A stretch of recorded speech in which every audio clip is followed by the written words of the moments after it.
আপনি একটাবার আমার সঙ্গে বলুন, আপনি একটাবার আমার সঙ্গে একটু বলুন। আল্লাহর নবী আদম আলাইহিস সালাম ডেকে বললেন,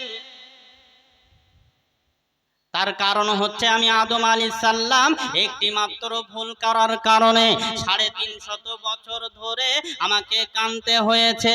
আমি 350 বছর পরে বিশ্ব নবীর ওসিলা দিয়ে দোয়া চাইলাম, আল্লাহ আমার দোয়াটা কবুল করলেন, আমার অপরাধটা আল্লাহ মাফ করে দিলেন। কিন্তু শেষ নবীর যারা উম্মত হবে সারা জীবন ধরে গুনাহ করবে, সারা জীবন ধরে অপরাধ করবে, কিন্তু মৃত্যুর পূর্বে যদি একটাবারের জন্য মাছির মাথার পরিমাণে এক ফোঁটা পানি নিয়ে আল্লাহ দরবারে কেঁদে বলেন, আল্লাহ আমি আমার জীবনে আল্লাহ বড় গুনাহ করে ফেলেছি, আমি অপরাধ করে ফেলেছি, আল্লাহ বিশ্ব নবীর ওসিলায় জীবনের গুনাহ মাফ করে দেন। ওরে আমার আব্বারে, আমার আল্লাহ রাব্বুল আলামিন আমার নবীকে এত ভালোবাসেন, আমার নবীকে এত মহব্বত করেন, আমার আল্লাহ রব্বুল আলামিন আমার নবীর ওসিলায় তার জীবনের সমস্ত গুনাহকে আল্লাহ মাফ করে দেবে। একটু জোরে বলা যাবে না? নবীকে এত ভালোবাসে আল্লাহ, এত মহব্বত করে যে শেষ নবীর ওসিলায় তার জীবনে যত গুনাহ করেছে একটা মুহূর্তে এক ফোঁটা পানি নিয়ে আল্লাহর কাছে চাইবে, আল্লাহ তার জীবনের সব গুনাহ মাফ করে দেবে। তবে আব্বা এটা মনে করবেন না যে আমি সারা জীবন নামাজ পড়বো না, মরণের সময় এক ফোঁটা মাছির মাথার পরিমাণ পানি আমার চোখ দিয়ে গড়াবে আর আল্লাহ আমাকে মাফ করে দেবে। আমি যদি সেই কাজের কাজী না হই আমার দ্বারাই কিন্তু সেটা কখনোই সম্ভব হবে না। যে যে কাজ করে মৃত্যুর সময় আল্লাহ পাক ঠিক তাকে সেই অবস্থায় আল্লাহ পাক নেবেন, বলুন সুবহানাল্লাহ। এই জন্য আমাদেরকে আগাগোড়া ধরে এই কাজের সঙ্গে একেবারে সংযুক্ত থাকতে হবে। আব্বা জান আমার, যেটি হচ্ছে মূল বিষয় আজকের মূল আলোচনা নবী দিবস, তাই তো নাকি? নবী দিবস উপলক্ষে করেই তো এই জলসা। আচ্ছা আপনারাই বলেন, আল্লাহর নবী পৃথিবীর জমিনে মানব রূপে জন্মগ্রহণ করেছিলেন সেটা কত তারিখে বলেন? 12ই রবিউল আউয়াল। মাশাআল্লাহ, কম বেশি সকলেই জানেন ইনশাআল্লাহ। আচ্ছা আল্লাহর নবী বিদায় নিয়েছিলেন মানে ওফাত গমন করেছিলেন সেটা কোন তারিখে জানেন? একই দিন। যাই বা হোক, আল্লাহর নবীর জন্মের বিষয়ে নবী যে 12ই রবিউল আউয়াল জন্মগ্রহণ করেছেন এ বিষয় নিয়ে উলামাদের ভিতরে মতভেদ রয়েছে। কেউ বলেছেন 9, কেউ বলেছেন 10, কেউ বলেছেন 12, বিভিন্ন রকম মতভেদ রয়েছে। কারণ বিশ্ব নবী যখন, আচ্ছা সাউন্ডম্যান আপনি যেখানে আছেন একটু চলে আসেন, সাউন্ডটা ঠিক করতে হবে। তো বিশ্ব নবী যখন পৃথিবীর জমিনে মানব রূপে পদার্পণ করলেন তখন আপনারা আমার দিকে মন দেন, আমি কিন্তু খুব গুরুত্বপূর্ণ জলসা করি, আপনারা মনে করবেন না যে হয়তো ছেলে মানুষ কি বলতে কি বলবে, তা না। আপনারা জলসাটা বুঝবেন, বুঝলে বুঝতে পারবেন যে কি জলসা আমি আপনাদের কাছে দিয়ে যাচ্ছি।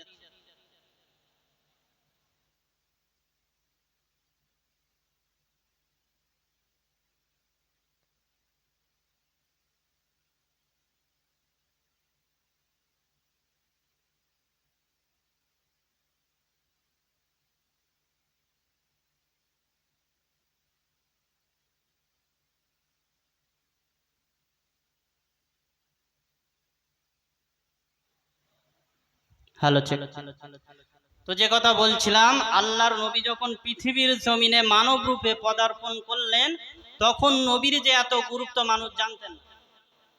কিন্তু বিশ্ব নবী যখন ওফাত করলেন তখন নবীর গুরুত্ব মানুষ জেনেছিলেন। সাহাবী একরামরা নবীর যাবতীয় বিষয়গুলো তারা সাহাবী একরামরা তারা পরস্পর লিপিবদ্ধ করে রেখেছে। এই জন্য নবী যে 12ই রবিউল আউয়াল ওফাত করেছেন এইটার বিষয়ে কোনো মতভেদ নেই। কিন্তু নবী যে 12ই রবিউল আউয়াল সুবহে সাদিক নবী পৃথিবীর জমিনে মানব রূপে পদার্পণ করেছেন এই বিষয় নিয়ে মতভেদ রয়েছে। যাই বাহক, তো বিশ্ব নবী যখন এই 12ই রবিউল আউয়াল বিশ্ব নবী যখন ওফাত গমন করলেন তখন নবী পাকের সমস্ত সাহাবীরা একত্রিত হলো। তার মধ্যে বিশ্ব নবীর 4 জন সাহাবা, বিশিষ্ট সাহাবা, তাদেরকে বলা হয় খোলাফায়ে রাশিদিন। আচ্ছা, আল্লাহর নবী হাদিস শরীফের ভেতরে জানিয়েছেন, ইন্নী বুইস্তু মুআল্লিমান লিইউতাম্মিমা মাকারিমাল আখলাক। আল্লাহর নবী বললেন, বিশ্ব নবী হচ্ছেন আমাদের আদর্শ শিক্ষক, আর নবীর শিক্ষালয়ে যারা ভর্তি হবে তাদের চরিত্রটা একদম গোল্ডেন A+ হবে। বলুন সুবহানাল্লাহ।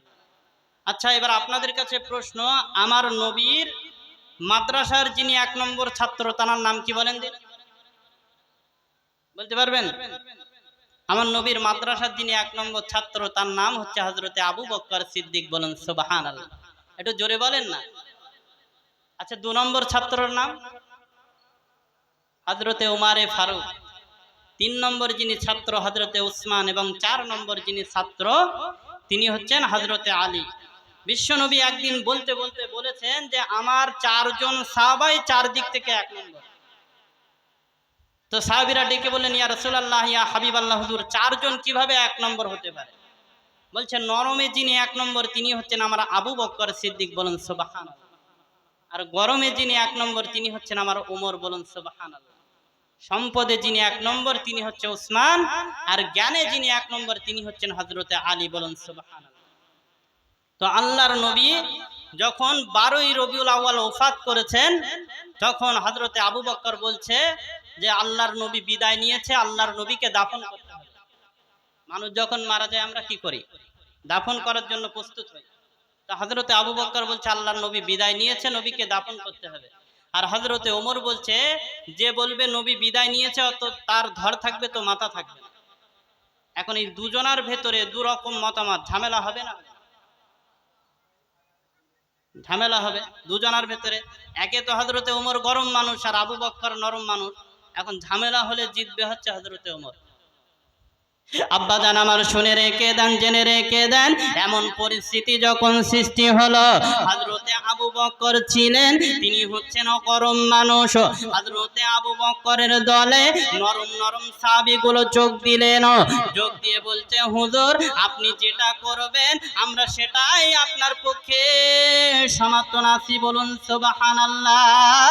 পরে আমার আব্বারে হযরতে ওমর তিনি হচ্ছেন গরম মানুষ, তানার দলে গরম গরম সাহাবীগুলো যোগ দিয়ে বলছে, হুজুর আপনি যেটা করবেন আমরা সেটাই আপনার পক্ষে সমর্থন আছি।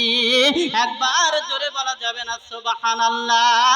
বাবা, প্রথমত দেখা গিয়েছে হযরতে আবু বকরের একমত, হযরতে ওমরের একমত, কিন্তু এখন দেখা গেল হযরতে ওমরের একটা দল হয়ে গেছে, আবু বকরের একটা দল হয়ে গেছে।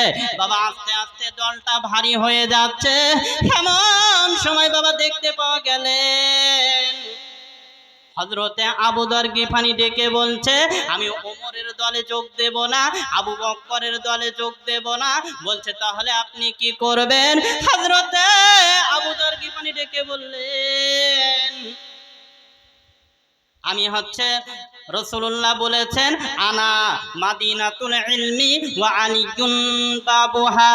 আল্লাহর নবী জানিয়েছেন আমি রাসূল হলাম ইলমের শহর, আর আমার আলী হচ্ছে তার দরজা। বলুন সুবহানাল্লাহ।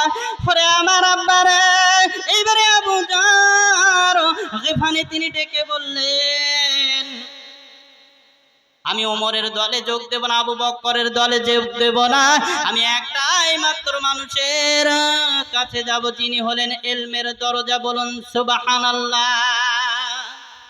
কারণ রাসূলুল্লাহ বলেছেন যে আমি রাসূলুল্লাহ হচ্ছি ইলমের শহর, আর ওই শহরের ভেতরে যদি প্রবেশ করতে হয় তাহলে আনা মাদিনাতুল ইলম ওয়া আলিগুল বাবুহা, ওই আলীর দরজা দিয়ে আমার ইলমের শহরে ঢুকতে হবে। বলুন সুবহানাল্লাহ। এখন আপনারা বলেন, আপনাদের গ্রামে যদি সমস্যা হয় আপনারা আগে যান কার কাছে? মেম্বারের কাছে। বলেন যে মেম্বার সাহেব আমাদের গ্রামে সমস্যা বেঁধে গেছে, আপনারা এই সমস্যাটা মিটিয়ে দিতে হবে। এখন দেখা যাচ্ছে মেম্বারের কাজ হলো, এখানকার মেম্বার যেন মনে খারাপ নেবেন না, আমি একটা উদাহরণস্বরূপ বলছি। এখন দেখা যাচ্ছে মেম্বারের যে ব্যক্তিটা খুব খারাপ মানুষ ওই ব্যক্তিটাও মেম্বারের দল করে, যে ব্যক্তিটা খুব ভালো মানুষ সেও মেম্বারের দল করে। এখন মেম্বার কার পক্ষে কথা বলবে?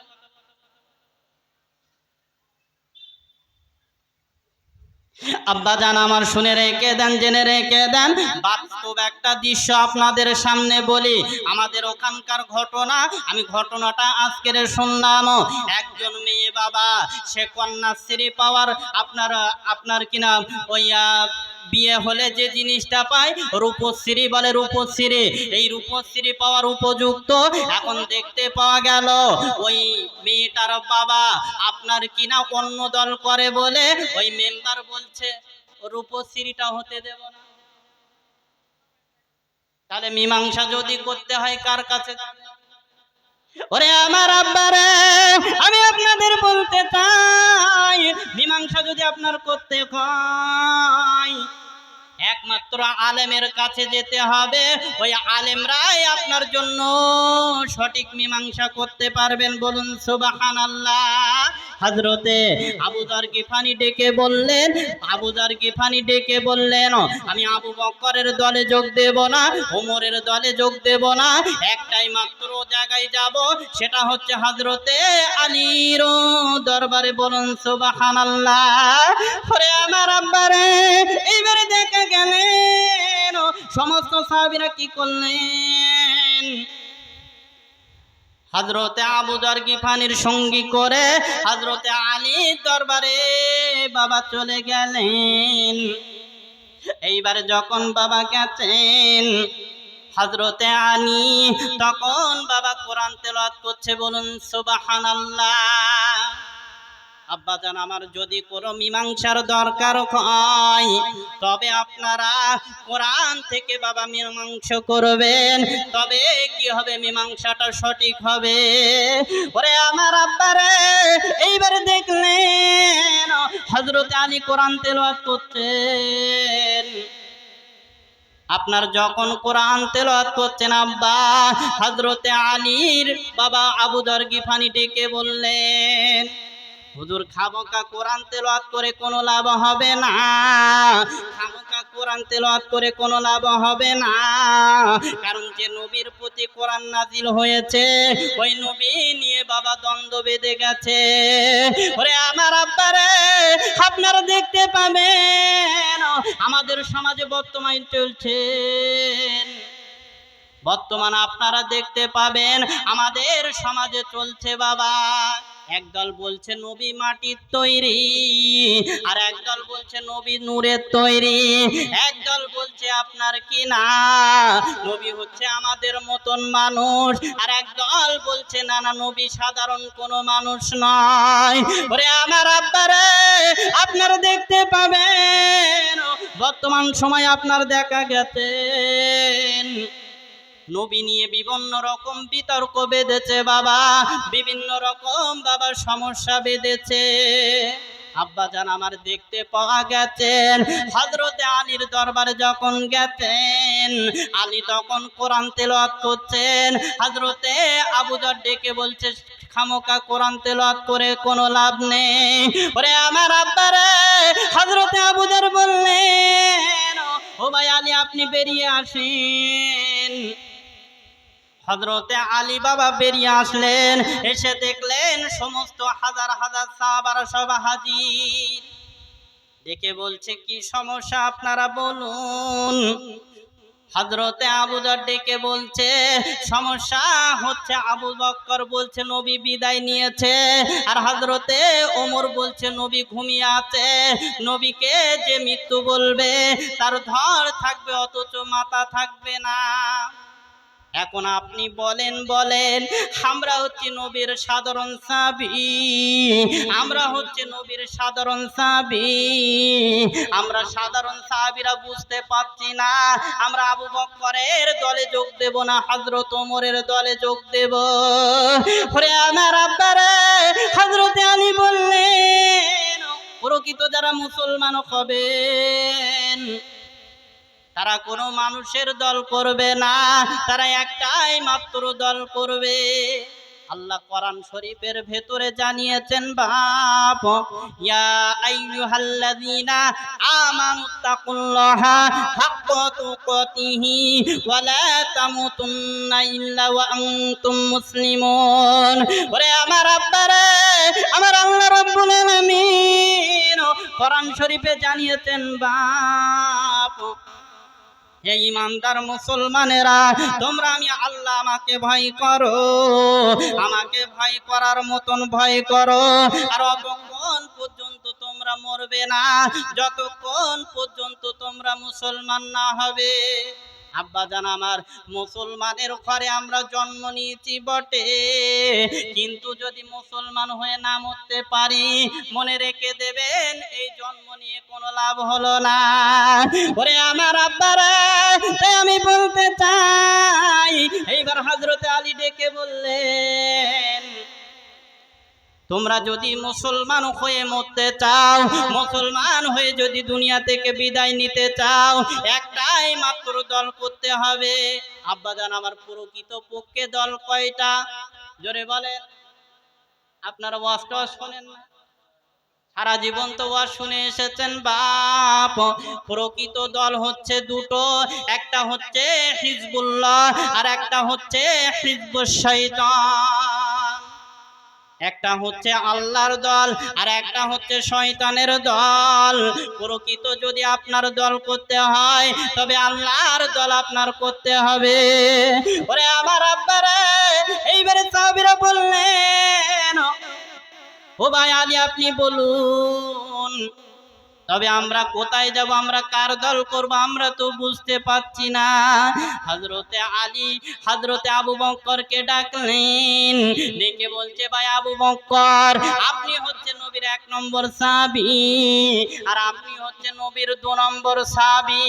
ও ভাই আবু বকর, ও ভাই ওমর, আপনারা নিজেরা যদি এমন করে জ্ঞানজাম পাকান, তবে সাধারণ সাহাবী তারা কি করবে? ওরে আমার আব্বারে, এইবার সাহাবীরা বললেন, তবে আমরা কি করব আপনি বলেন। হযরতে আলী ডেকে বলছে, আল্লাহর নবী কোথায় আছে তোমরা বলো। বলছে, আল্লাহর নবী আছে আম্মা জান আয়েশা সিদ্দিকার ঘরে। হযরতে আলী ডেকে বলছে, নবী আছে আম্মা জান আয়েশা সিদ্দিকার ঘরে, আপনারা বাইরে কেন দলাদলি করছেন? বলছে, তবে আমরা কি করব? হযরতে আলী ডেকে বললেন, বাপ, তবে এর মীমাংসা করতে গেলে আগে তদন্ত করা লাগবে। বলুন সুবহানাল্লাহ। আল্লাহুম্মা সাল্লি আলা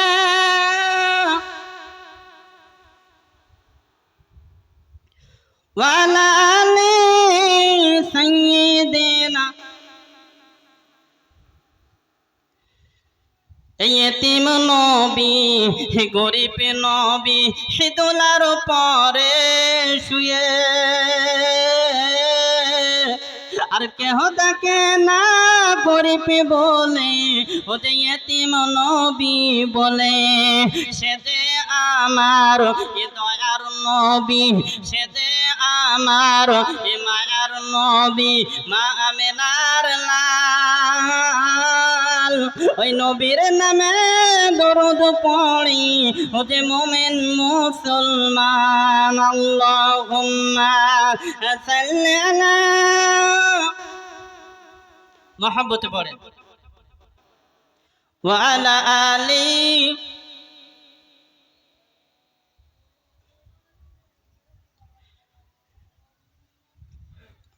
তো যে কথা বলছিলাম, হযরতে আলী বললেন যে এই বিষয়ের মীমাংসা যদি করতে হয়, তাহলে তদন্ত করে মীমাংসা করতে হবে। এখন আমাদের গ্রামে যখন ঝামেলা অশান্তি হয়, আমরা কি করি? তদন্ত না করেই একজনের ঘাড়ের উপরে দোষ চাপিয়ে দেয়। কিন্তু তদন্ত না করে কাউকে কিছু বলা যাবে না। তদন্ত আমাকে আপনাকে করতে হবে, তারপরে প্রকৃত যে অপরাধী তাকে অপরাধী বলা যায়। আব্বাজান আমার, যে বিষয়টা বলছিলাম, আল্লাহর নবী বলেছেন, আনা মাদিনাতুল ইলমু ওয়া আলিগুন বাবুহা। এই যে হাদিসটা এসেছে, হযরতে আলীর ইলম কতটা ছিল যে হযরতে আলী তিনি এই বিষয়টার মীমাংসা করবে। কারণ কারুর কথা শুনতে গেলে আগে তার বিষয়ে জানতে হয় না হয়? আগে যদি তার বিষয়ে জেনে নিই, তবে কিন্তু আমাদের ভালো লাগবে যে না, এই ব্যক্তিটা আমাদের মীমাংসা করবে। আর যদি দোরঠেলা হয়, আলটেলা হয়, দুমুখো বিচারকারী হয় আমরা জানি, অথচ ওই ব্যক্তিটা যদি আমাদের বিচারের কাজে আসে আমরা কিন্তু মনে মনে কিন্তু মেনে নিতে পারবো না, তাই না? তাহলে আমাদের আগে জেনে নিতে হবে যে হযরতে ওমর কেমন মানুষ আর হযরতে আলী হচ্ছেন তিনি কেমন মানুষ। হযরতে ওমরে ফারুক রাদিয়াল্লাহু আনহু 1 তারিখে তিনি তখন আল্লাহর নবী ওফাত করেছেন। ওফাত করার পরে হযরতে ওমরে ফারুক তিনি খলিফা হয়েছেন। তো উনি যখন খলিফা হয়েছেন উনি জেরুজালেমে ইসলাম প্রচারের উদ্দেশ্যে উনি জেরুজালেমে সফর করতে লেগেছেন। তো উনি যখন জেরুজালেমে সফর করতে লেগেছেন সঙ্গে উট রয়েছে, ওই উটের উপরে উনি বসলেন এবং যিনি রাখাল তিনি উটের রশিটা ধরে এগিয়ে এগিয়ে যাচ্ছেন। আব্বাজান আমার শুনে রেখে দেন, জেনে রেখে দেন, এইবারে হযরতে ওমরে ফারুক এইবার যখন কিনা উটের উপরে সাওয়ারি হলেন রাখাল বাবা টানতে লেগেছেন। এইবারে যখন বাবা টানতে লেগেছেন কিছু দূর বাবা চলে গেছেন, যাবার পরে হযরতে ওমর তাকিয়ে দেখলেন, ওরে আমার আব্বারে হযরতে ওমর তিনি বাবা তাকিয়ে দেখলেন ওই রাকালের গা দিয়ে বাবা ঘামগুলো জর্জর করে পড়তে লেগেছেন। সেইবারে যখন বাবা ঘামগুলো ঝরঝর করে পড়ছে হযরতে ওমরের আল্লাহর কোরআন মনে পড়ে গেল, ইন্নাল্লাহা ইয়া'মুরুকুম আন তু'আদ্দুল আমানাতি ইলা আহলিহা ওয়া ইযা হাকামতুম বাইনান নাস আন তাহকুমু বিল আদল। এই কোরআনের আয়াত যখন মনে পড়ে গেল হযরতে ওমর মনে করছেন আমি আজকের ক্ষমতার চেয়ারে বসেছি, আমি খলিফা হয়েছি বলে আমার অধীনে একজন রাখাল সে আমার জন্য কষ্ট পাবে আর আমি হযরতে ওমর সেটা কখনো মেনে নিতে পারবো না। ওরে আমার আব্বারে হযরতে ওমর বাবা তিনি মনে করলেন কিয়ামতের মুসিবতের দিন আল্লাহ যদি আমাকে জিজ্ঞাসা করে ও ওমর তুমি কেন উটের উপরে সাওয়ারি হয়েছিলে আর ওই রাখালকে কেন রশি ধরে টানতে দিয়েছিলে, এই কথা যদি প্রশ্ন করে আমি আল্লাহর দরবারে কৈফিয়ত দিতে পারবো না। আরে আমার আব্বারে এইবারে হযরতে ওমর বাবা তিনি কি করলেন তার গায়ের পশমগুলো বাবা শিউরে উঠেছে, বাবা ঝরঝর করে আপনার কিনা কাঁদতে লেগেছেন, বাবা শরীরখানা কাঁপতে লেগেছেন। হযরতে ওমর তিনি কি করলেন উটের ওপর থেকে নেমে গিয়ে ওই রাখালকে বাবা উটের ওপরে তুলে দিয়েছেন। একবার জোরে বলা যাবে না সুবহানাল্লাহ।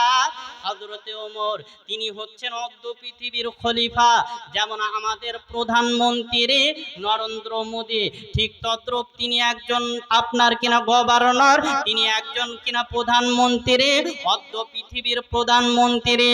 তিনি কিনা কি করলেন ওই রাখালকে উটের উপরে সাওয়ারি করে দিলেন আর তিনি বাবা রশিখানা ধরে আপনার টানতে লেগেছেন।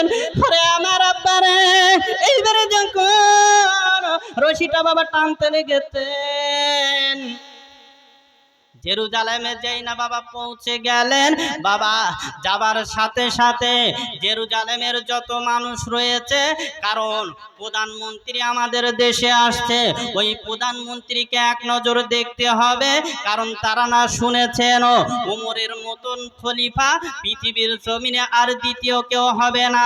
রাসূলুল্লাহ হাদিস শরীফের ভেতরে জানিয়ে দিয়েছেন লা নাবিয়্যা বা'দি ওয়ালা রাসূলা, আমার পরে কোনো নবী হবে না, লা বা'দি নাবিয়্যা ওয়ালা রাসূলা, না আমার পরে কোনো নবী হবে না আমার পরে কোনো রাসূল হবে। ক্বালা লাউ কানা বা'দি নাবিয়্যুন লাকানা ওমর, যদি আমার পরে কেউ নবী হতো আল্লাহ ওই ওমরকে নবী করে পাঠাতেন, বলুন সুবহানাল্লাহ। ওরে আমার আব্বারে কিন্তু আল্লাহ রাব্বুল আলামিন নবুয়তের রাস্তা বন্ধ করে দিয়েছেন। বাপ এই জন্য আল্লাহর নবী করে কাউকে পাঠাবেন না, কিন্তু ওমরের ভেতরে নবী হবার সব যোগ্যতায় আছেন।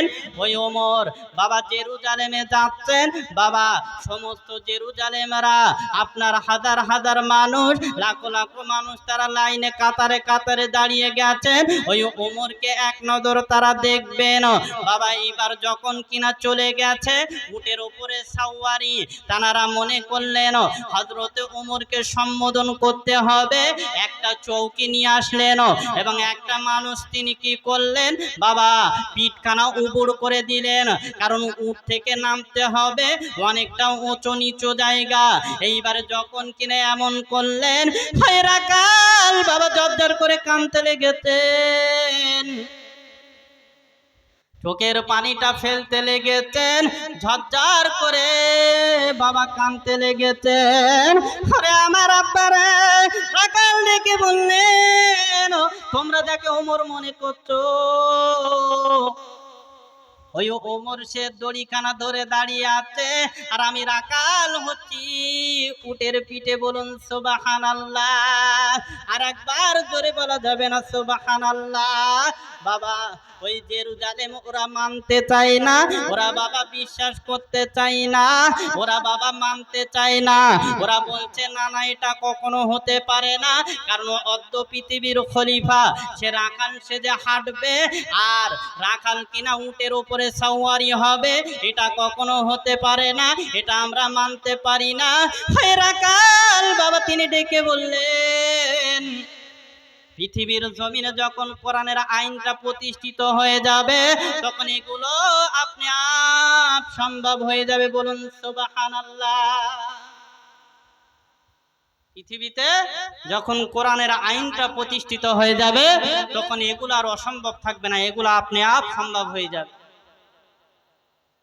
আব্বাজান আজকের আমাদের যে নেতাগুলো, আমাদের যে মেম্বারগুলো রয়েছে, তাদের যদি বলা হয় যে আপনি হেঁটে হেঁটে চলেন, আমরা একটু গাড়ি করে যাই, বলে মাথা খারাপ, এই মাথা খারাপ, সম্ভব না।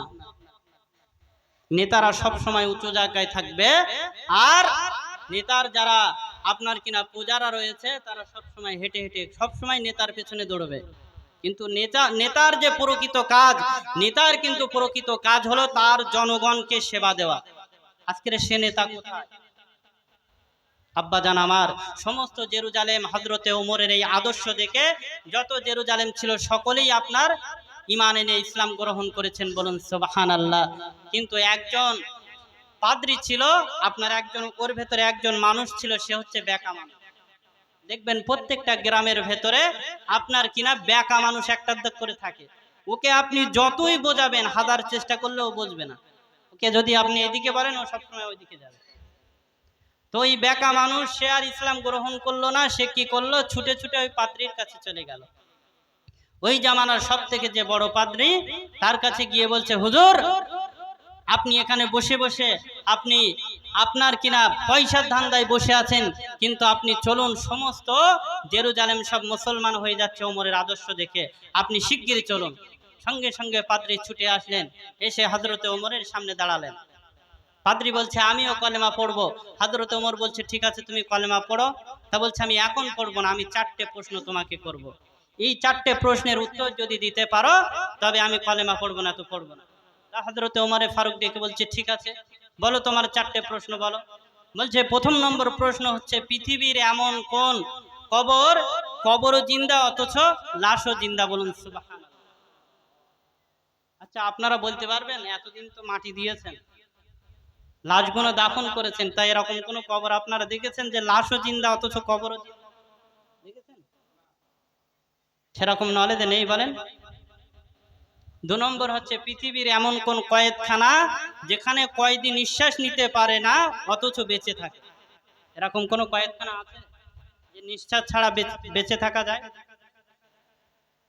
3 নম্বর হচ্ছে, পৃথিবীর এমন কোন রাস্তা যে রাস্তায় একবারই সূর্যের আলো পড়েছে অথচ কিয়ামত পর্যন্ত আর সূর্যের আলো? 4 নম্বর হচ্ছে, পৃথিবীর এমন কোন 2 ভাই একই সঙ্গে জন্ম নিয়েছে আবার একই সঙ্গেই মারা গেছেন অথচ এক ভাইয়ের থেকে 100 বছরের বড়? প্রশ্নগুলো খুব সহজ মনে হচ্ছে, কথা বলেন না কেন? প্রশ্নগুলো সহজ মনে হচ্ছে না? দেখেন, এই যে আমি আপনাদের প্রশ্ন করছি, রসুলের জামানায় রসুল্লাহ প্রশ্ন করতেন, সাহাবীরা প্রশ্নের উত্তর দিতেন। এই প্রশ্ন করা এবং প্রশ্নের উত্তর দেওয়াটা কিন্তু সুন্নাত। অথচ আমি আপনাদের জিজ্ঞেস করছি, অথচ বসে আছেন। দেখেন, এই জায়গায় যদি চুপ করে বসে থাকেন, কিয়ামতের দিন আল্লাহ কিন্তু বোবা করে তুলবেন। কারণ আপনারা যেখানে কথা বলার দরকার সেখানে বলেন না, যেখানে কথা বললে আপনাদের অসুবিধা আছে সেইখানে কথা বলেন। সমস্যা ওই জায়গায়। তো এমন প্রশ্ন যখন করলেন, করার পরে হযরতে ওমর প্রশ্নের উত্তরগুলো দিতে পারল না, মনটা খুব খারাপ। কারণ প্রশ্নের উত্তর দিতে গেলে সেই রকম যোগ্যতা থাকার দরকার আছে তো নাকি? সেই যোগ্যতা অর্জন করতে হবে, তারপরে সে প্রশ্নের উত্তর দিতে পারবে। এর একটি কারণও রয়েছে। এর কারণ হচ্ছে হযরতে আবু বকর তিনি যখন ইসলাম গ্রহণ করেছেন তখন তার বয়স হচ্ছে 35 বছর। আচ্ছা, এতগুলো মানুষ রয়েছে, আমি চাকরি, ঠিক আছে, লাগবে না। তো হযরতে আবু বকর তিনি যখন ইসলাম গ্রহণ করেছেন তখন তার বয়স হচ্ছে 35 বছর। আর হযরতে উসমান তিনি যখন ইসলাম গ্রহণ করেছেন তখন তার বয়স হচ্ছে 27 বছর। আর হযরতে ওমর যখন ইসলাম গ্রহণ করেছেন তখন তার বয়স হচ্ছে 27 বছর। আর হযরতে উসমান তিনি যখন ইসলাম গ্রহণ করেছেন তখন তার বয়স হচ্ছে 21 বছর। আর হযরতে আলী তিনি যখন ইসলাম গ্রহণ করেছেন তখন তার বয়স হচ্ছে 8 বছর। এখন আপনারা বলেন, এই 8 বছরের বাচ্চা যখন মাদ্রাসায় দেন তখন সেই বাচ্চাটা কিন্তু সহজে হাফেজ হতে পারে, কারণ তার বিভিন্ন রকম টেনশন চিন্তা কিন্তু থাকে না। কিন্তু যখন ওই 21 বছরকে আপনি মাদ্রাসায় দেবেন, ও কিন্তু আর মাথায় কিছু রাখতে পারবে না। 27 বছর 35 বছর মাদ্রাসায় দেবেন, ও কি করে মাথায় রাখবে? সম্ভব না। কিন্তু কোরআনটা যদি চেষ্টা করে সহিভাবে পড়তে পারবে। তো এনাদের অবস্থা হচ্ছে তাই। জ্ঞানের দিক দিয়ে এই জন্য আল্লাহর নবী হযরতে আলীকে বলছেন, আমার ইলমের শহরে যদি পৌঁছতে হয় তাই আলীর দরজা দিয়ে দিতে। তো হযরতে ওমর ফারুক মনটা খারাপ করে তিনি ফিরে যাচ্ছেন জেরুজালেমতে। সমস্ত জেরুজালেম সকলে মুসলমান হলো, ওই পাদ্রী আর ওই বেকাটা মুসলমান হলো। মনটা খুব খারাপ, কারণ যদি কেউ মুসলমান হয়, আমার রসুল সব থেকে বেশি আনন্দ পেতেন, তারপরে রসুলুল্লাহর সাহাবারা তানারাও খুব আনন্দ পেতেন। তো হযরতে ওমরের মনটা খুব খারাপ, ফিরে যাচ্ছেন, যেতে যেতে হযরতে আলীর সঙ্গে দেখা হয়ে গেল। হযরতে আলী ডেকে বলছে, ভাই ওমর, যাবার সময় দেখেছিলাম আপনার মনটা খুব একেবারে ফুর্তি ফুর্তি ভাব ছিল, কিন্তু ফিরে আসার সময় দেখলাম আপনার মনটা খারাপ, কারণ কি? আব্বাজান আমার, ও আব্বাজানেরা, আমি আপনাদেরকে বলে দেই, বিষয়গুলো মনোযোগ দিয়ে শুনবেন। ওরে আমার আব্বারা, এইবারে যখন হযরতে আলীর সঙ্গে দেখা হলেন, হযরতে আলী ডেকে বলছে, ওমর ভাই, তুমি প্রশ্নগুলো আমাকে বলো। হযরতে ওমর ফারুক ডেকে বলছে, ভাই আলী, ও ভাই আলী, আপনি শোনেন, প্রথম যে প্রশ্ন করেছে, পৃথিবীর এমন কোন কবর যে কবরটাও জিন্দা, আবার কবরের লাশটাও জিন্দা?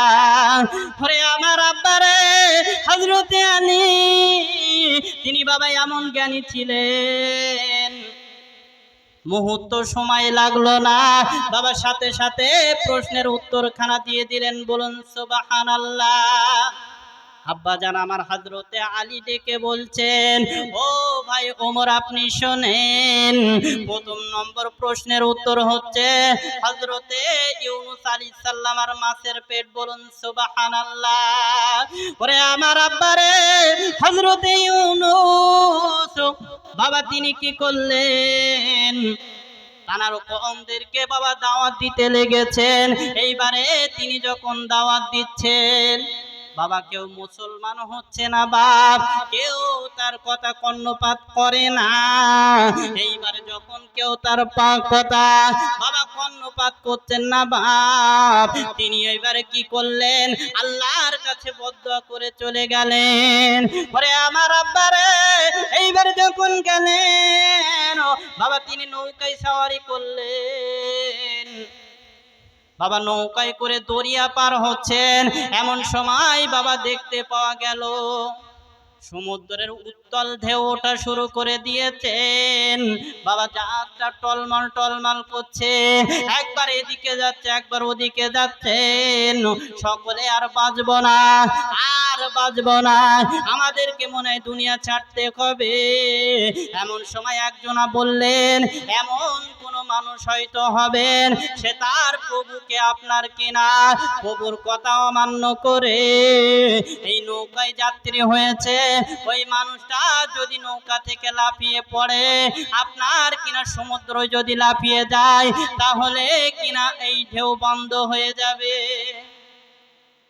সমস্ত মানুষ বাবা কেউ তো মানতে চায় না, কেউ বাবা শুনতে চায় না। এইবারে বাবা কি করলেন, হযরতে ইউনূস আলাইহিস সালাম দেখলেন এই নৌকার ভেতরে এমন কোনো মানুষ নেই, তাহলে হয়তো ওই অপরাধী ব্যক্তি আমি। বাবা তিনি ডেকে বললেন, নৌকার আপনার জানারা রয়েছেন, তানাদেরকে ডেকে বললেন, ওই অপরাধী ব্যক্তি হলাম আমি। ওরে আমার আব্বারে, নৌকায় যত মানুষ আছেন বাবা, তারা কেউ মানতে চায় না। কেননা এত সুন্দর চেহারা তার, এত সুন্দর মায়াবী চেহারা বাবা, এমন মানুষ কখনো এমন কাজ করতে পারে না। কেউ বাবা মানতে চায় না, কেউ আপনার বিশ্বাস করতে চায় না।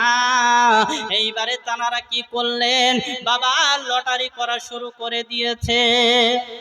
এক দুবার তিনবার করতে করতে বাপ যতবার লটারি করে হযরতে ইউনূস আলাইহিস সালামের নাম ওঠে। কিন্তু নৌকার যারা যাত্রী রয়েছেন তারা চায় না হযরতে ইউনূস আলাইহিস সালাম সে লাফিয়ে পড়ুক।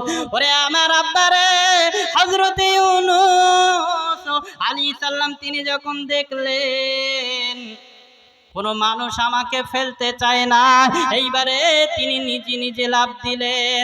একবার জোরে বলা যাবে না সুবহানাল্লাহ। বাবা যখন কিনা লাফ দিয়েছেন, আল্লাহ ডেকে বলছে, ও তিমি মাছ তুমি শুনে রেখে দাও, আমি আল্লাহ পাক রব্বুল আলামিন আমার নবীর কষ্ট হোক এটা আমি আল্লাহ চাই না। ওরে আমার আব্বারে, এইবারে আমার আল্লাহ বাবা তিনি কি করলেন, তিনি মাছকে হুকুম দিলেন, ও মাছ তুমি গালটা হাঁ করো আর আমার ইউনূসকে তোমার পেটে ধারণ করে নাও। বাবা ইউনূস আলাইহিস সালাম মাছের পেটে বাবা গেলেন। মাছের পেটে যাওয়ার পরে তিনি মনে করলেন আমার জীবন বুঝি শেষ, আমার জীবন বুঝি শেষ হয়ে গেছে। বাপ আপনার কিনা হাদিস শরীফে এসেছে এইভাবে হযরতে ইউনূস আলাইহিস সালাম দীর্ঘ 41 দিন ধরে ওই মাছের পেটের ভেতরে ইবাদত করেছিলেন। আর আমরা একটা দোয়া আব্বা পড়ে থাকি, লা ইলাহা ইল্লা আনতা সুবহানাকা ইন্নী কুনতু মিনাজ জালিমিন। একবার জোরে বলা যাবে না সুবহানাল্লাহ। ওরে আমার আব্বারে, এই যে ইউনূস আলাইহিস সালাম বাবা তিনি মাছের পেটে ছিলেন, আর ওই মাছটাকে কবর বলা হয়েছে, আর ওই জীবিত লাশ হচ্ছে ইউনূস আলাইহিস সালাম। একবার জোরে বলা যাবে না সুবহানাল্লাহ। প্রথম নম্বর উত্তর দিয়ে দিলেন। প্রথম নম্বর উত্তর যখন দিয়ে দিলেন, হযরতে ওমরের মনটা খুশিতে উৎফুল্ল হয়ে গেল। বলুন সুবহানাল্লাহ।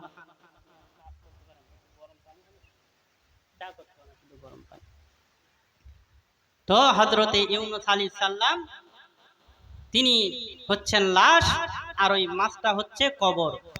হযরতে ওমর ফারুক রাদিয়াল্লাহু আনহু তিনি বললেন 2 নম্বর প্রশ্নের উত্তরটা দাও। আব্বা আমার ওয়াজ বুঝতে পারছেন তো সকলে নাকি? সকলে বুঝতে পারছেন তো নাকি? কারোর অসুবিধা হচ্ছে না তো? অসুবিধা হলে বলবেন। তো হযরতে ওমর ফারুক এবারে দ্বিতীয় প্রশ্নের কথা বললেন যে পৃথিবীর এমন কোন কয়েদখানা যেখানে কয়েদ নিঃশ্বাস নিতে পারে না অথচ সেই কয়েদিটা বেঁচে থাকে। হযরতে ওমরকে যখন এই প্রশ্নের কথাটা হযরতে আলী যখন শুনে নিলেন, হযরতে আলীর বিন্দু পরিমাণ সময় লাগলো না, সাথে সাথে উত্তর দিয়ে দিয়েছে। বলুন সুবহানাল্লাহ। ভালো ছাত্র হলে চট করে উত্তর দেয়, তাই তো নাকি? আরে ছাত্র যদি ভালো হয় চট করে উত্তর দেয় তো নাকি? আর যদি বলা হয় যে বলো দিন দেখি,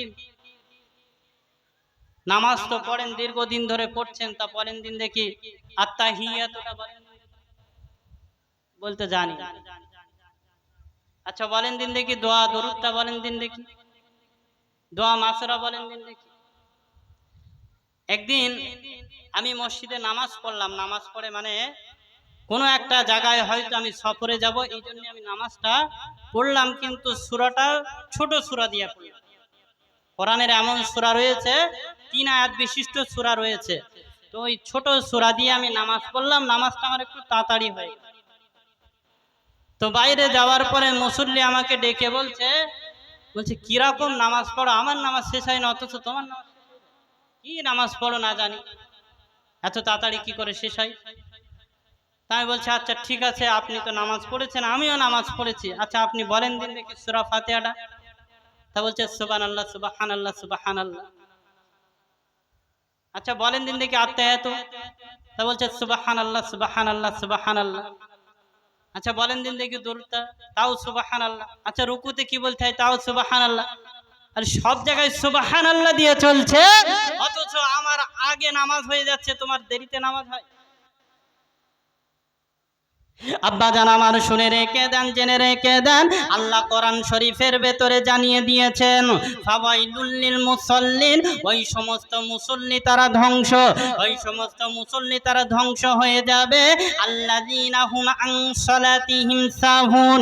আল্লাহ কোরআন শরীফে জানিয়ে দিয়েছে যারা তাদের নামাজ সম্পর্কে অমনোযোগী, নামাজ সম্পর্কে তারা অমনোযোগী, আল্লাযীনা হুম ইউরাউন, এবং তারা কি করে, লোক দেখানোর উদ্দেশ্যে তারা নামাজ পড়ে, লোক দেখানোর উদ্দেশ্যে তারা নামাজ পড়ে।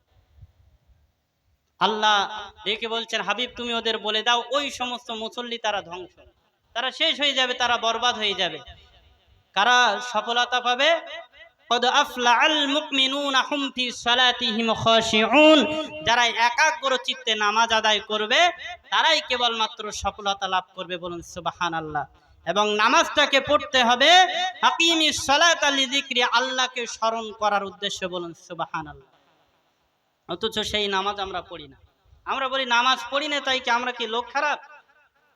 আমরা লোক খারাপ, নামাজ পড়ি না তাই কি আমরা লোক ভালো? অথচ আল্লাহ কোরআন শরীফের ভেতরে জানিয়েছেন ইন্নাস সালাতা তানহা আনিল ফাহশাই ওয়াল মুনকার, এই নামাজ মানুষকে জঘন্য খারাপ কুৎসিত যত ধরনের নোংরামি কাজ রয়েছে সমস্ত নোংরামি কাজ থেকে এই নামাজ কিন্তু মানুষকে বাঁচিয়ে রাখে। বলুন সুবহানাল্লাহ। অথচ বলছে আমি নামাজ পড়ি না তাই কি আমি কি লোক খারাপ? মিলাদ শুনি হবে না? বক্তা তো বলেছে 1 ঘন্টা যদি সামনে বসা হয়, কিছু মুহূর্ত যদি বসা হয়, 60 বছরের জীবনের গোনা মাফ হয়ে যাবে, তা হবে না? আচ্ছা আপনি বলেন, আপনি বাজারে যাচ্ছেন অথচ প্যাকেট ফুটো আছে, যত বাজার করবেন বাজার থাকবে বলে মনে হয়? কথা বলেন না কেন, থাকবে বাজার? কোথায় যাবে বাজার? সব রাস্তায় গড়াগড়ি যাবে না? তা নামাজবিহীন আপনি যত ইবাদত করবেন সমস্ত ইবাদতটাই আপনার রাস্তায় গড়াগড়ি যাবে, একটাও আল্লাহর দরবারে পৌঁছবে না। এই জন্য আপনাদেরকে বলি আব্বা, অন্তত পক্ষে কিছু করতে পারেন আর না পারেন, নফল ইবাদত আপনার করার দরকার নেই, অন্তত পক্ষে আপনি ফরজটা আদায় করেন, তারপর যদি পারেন নফল আদায় করবেন, আল্লাহর নৈকট্য সাথে সাথে